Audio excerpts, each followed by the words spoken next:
ಕಾಂಗ್ರೆಸ್ನಲ್ಲೇ ಒಳ ಗುದುಮುರುಗಿರ್ತೀವಿ ನಾವು, ಅಥವಾ ಭಿನ್ನಾಭಿಪ್ರಾಯ ಇರ್ತೀವಿ, ಭಾಳಷ್ಟು ತೀವ್ರ ಇದ್ದಾವೆ ಅಂತೇಳಿ. ಯಾಕಂದರೆ ಇವತ್ತು ನನ್ನ ಮಿನಿಸ್ಟರ್ ಮಾಡಲೇಬೇಕು ಅನ್ನುವಂಥ ಮಾತನ್ನು ಇವತ್ತು ಪಟ್ಟಣವ್ರು ಹೇಳ್ತಾ ಇದ್ದಾರೆ, ಒತ್ತಡ ತರ್ತಾ ಇದ್ದಾರೆ. ಸಹಜದ ನಮಗೂ ಬೇಕಪ್ಪ, ಹಿರಿಯರಿದ್ದೀವಿ, ವರ್ಕ್ ಮಾಡೀವಿ ಅಂತೇಳಿ. ಹಿರಿತನದ ಹಿರಿಯರ ಇದ್ರೆ ನಮ್ಗೆ ಕೊಟ್ಟಾದ್ರೆ ಕೊಡ್ರಿ ಅಂತೇಳಿ.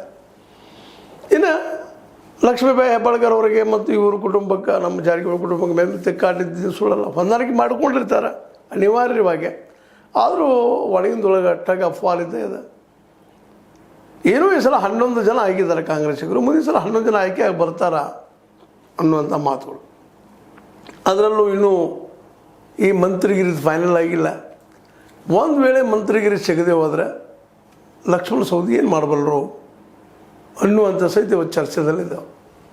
ಇವೆಲ್ಲ ಗಮನಿಸಿದಾಗ ಕಾಂಗ್ರೆಸ್ ಪಕ್ಷ ಇಲ್ಲೇ ಬೆಳಗಾವಿ ಜಿಲ್ಲೆಯಲ್ಲಿ ವೀಕ್ ಆಗ್ತಾ ಇದೆಯಾ, ಅಂದ್ರೆ ಕೇವಲ ಜಾರಕಿಹೊಳಿ ಅದರಲ್ಲೂ ಸತೀಶ್ ಅವರು ಮಾತ್ರ ಫೈನಲ್ ಆಗ್ತಾ ಇದೆಯಾ, ಇದು ಯಾವಾಗ ಹೋಗಬೇಕು ಅನ್ನುವಂಥ ಮಾತನ್ನು ಅವ್ರು ಪ್ರಶ್ನೆ ಮಾಡ್ತಾ ಇದ್ದಾರೆ. ಯಾವಾಗ ಹೋಗ್ತದ ಅಂತ ಕನಸು ಕಾಣ್ತಾ ಇದ್ದಾರೆ.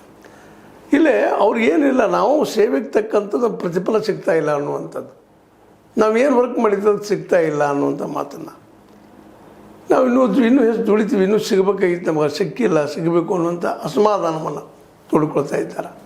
ಇವತ್ತು 18 ಜನ ಶಾಸಕರಲ್ಲೇ 7 ಜನ ಈ BJPಗರು, ಇನ್ನುಳಿದ 11 ಜನ ಕಾಂಗ್ರೆಸ್ಸಿಗರಿದ್ದಾರೆ.